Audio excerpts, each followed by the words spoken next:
Hey guys, welcome to this week's really short episode. Wow, I didn't even introduce myself.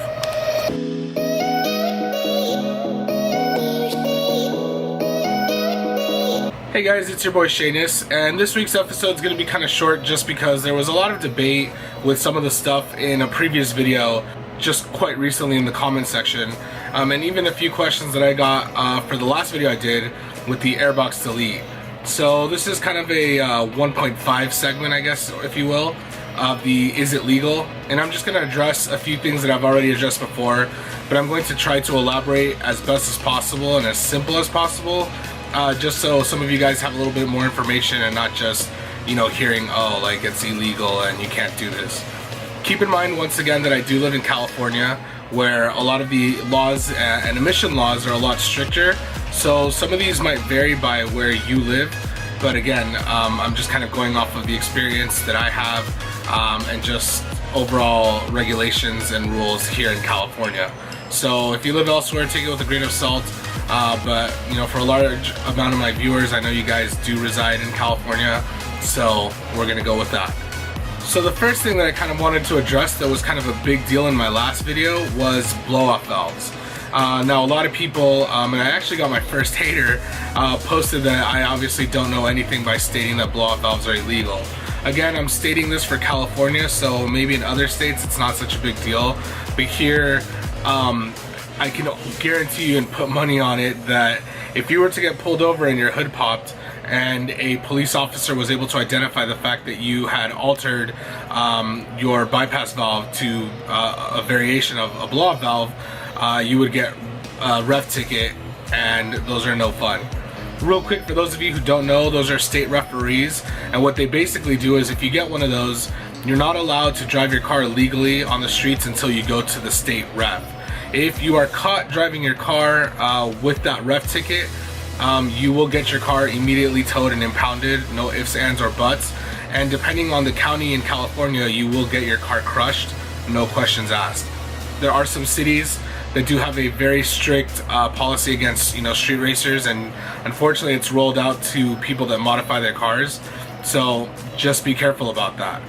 But anyways, what happens is when your car goes to the state referee, they basically, depending on the person, get to go through your car completely, every little nook and cranny if they want to, and basically start nitpicking at what's legal and what's not legal.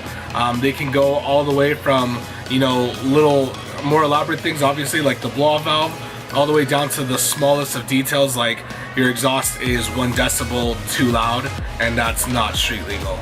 So it's no fun, and especially if you're heavily or moderately modified, it's just the biggest pain because you're gonna have to obviously convert your car back to stock just in order to pass. I mean, it's visual, it's everything. So going back to the discussion of the blow-off valve, the reason why blow-off valves are deemed illegal, and I know it seems like it doesn't really do much because all it's doing is, rather than recirculating the air back into your engine's system, it's basically venting it out to the atmosphere. Now, I'm gonna tread really lightly because there's so much and every car is different, but there are a select handful of vehicles that use something called a mass airflow sensor, or MAP, that determines how much air is going into your engine compartment, and for that, you know, it'll shoot a certain amount of fuel to cause proper combustion. Now what happens with those cars is, unfortunately, what'll happen is the mass airflow will detect a certain amount of air, but if you somehow let off the throttle, the blow-off valve will let air out before it ever enters into the stream. This causes a rich condition, which, depending on how, you know, the severity of it, could be bad for your engine, but it's definitely bad for emissions. Obviously your cat is going to do its best to try to, you know, cover up most of that. However, some of those emissions still exit, you know, out the exhaust pipe. For that reason, you're basically altering your car's emissions, and because of that main reason, that's why they are deemed illegal. Now, on a car like the Veloster, it uses something called a MAP sensor, which is manifold absolute pressure. It basically reads air a little differently. It reads it as it's actually going into the engine, not, you know, somewhere along the air intake. So it's a little more or less precise, and it doesn't alter emissions too much. Like I said, I'm not going to go into all the small details because I'm pretty sure somebody's going to, you know, tell me otherwise, and I would agree with them to an extent. But that's kind of one of the reasons why on the Velocitors you don't have to worry about it causing any kind of harm to your engine. But again, because of that reason, immediately if a peace officer sees a blow-off valve, it's just illegal across the board regardless. So that's the explanation of why blow-off valves are not street legal. The next one is the modification I just did, which is the Airbox Delete. Quite simply put, it is not legal because you are altering your air intake stream. It's not a big deal, and to be honest, your car ECU is going to compensate for that, so you're not really going to alter anything. However, unless it's a CARB certified short ram or cold air intake, or it's fully the stock airbox with intake hose, you are essentially altering your intake system, and it is considered a part of the emission system, more or less. So you would more than likely get a ticket for that as well. It varies from cop to cop, obviously. You know, some might see it as just a simple air filter mod, so they might not really care. Others might see that little short pipe that obviously I had to use just to get it to work and immediately deem it a non-street legal intake system. So while it does fix the issue that I'm having, there's a high chance that if you got pulled over and had your hood popped, you would get in trouble for that. So again, like I mentioned before, do so at your own risk, but I'm just being very transparent and full disclosure here. It's more than likely not legal. Touching real quick on exhaust systems, because that was another question I got asked. Basically, as long as the exhaust system is after the catalytic converters, both of them, then you are within street legal premises as far as altering emissions. So anything that's considered a catback or axle back is absolutely street legal. Now the part where you might not be street legal on is basically the sound. I believe in California, if I'm not mistaken, the street legal ordinance is it cannot exceed 89 decibels. So for example, the Greta unit is actually 100% fully compliant street legal as far as sound is concerned. For those of you who have that exhaust system, you would know because it's really not loud whatsoever. So just because you have a catback, whether it's custom or not, doesn't necessarily mean it's street legal. It might be legal in the sense of emissions, but if it's too loud, you're already in that case not street legal just based off of sound. I know it sounds crazy, but just bear with me. I'm just giving you guys the facts as bullet point as possible. So again, some cops might care, some might not. You know, it's not a big deal. In California, we don't get a lot of slack unless you're doing something dumb. Then you'll obviously get harped on for every little detail.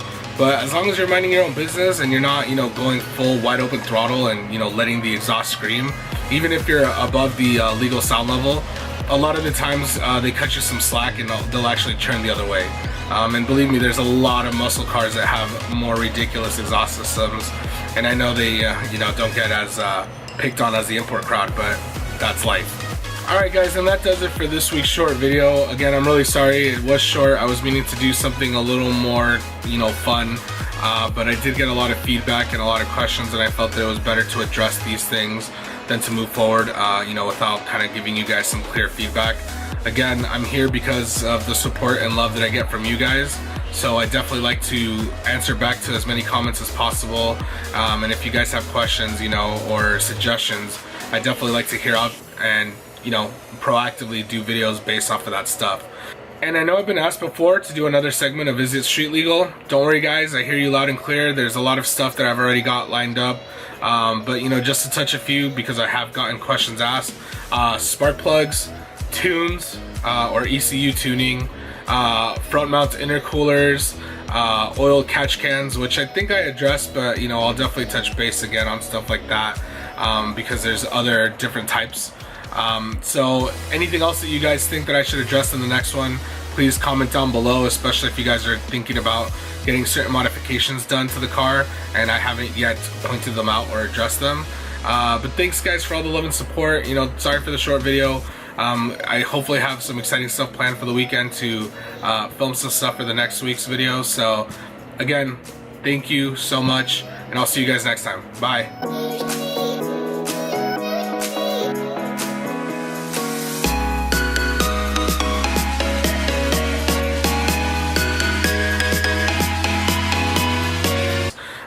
I know I hear you guys loud and clear. Get your shit together!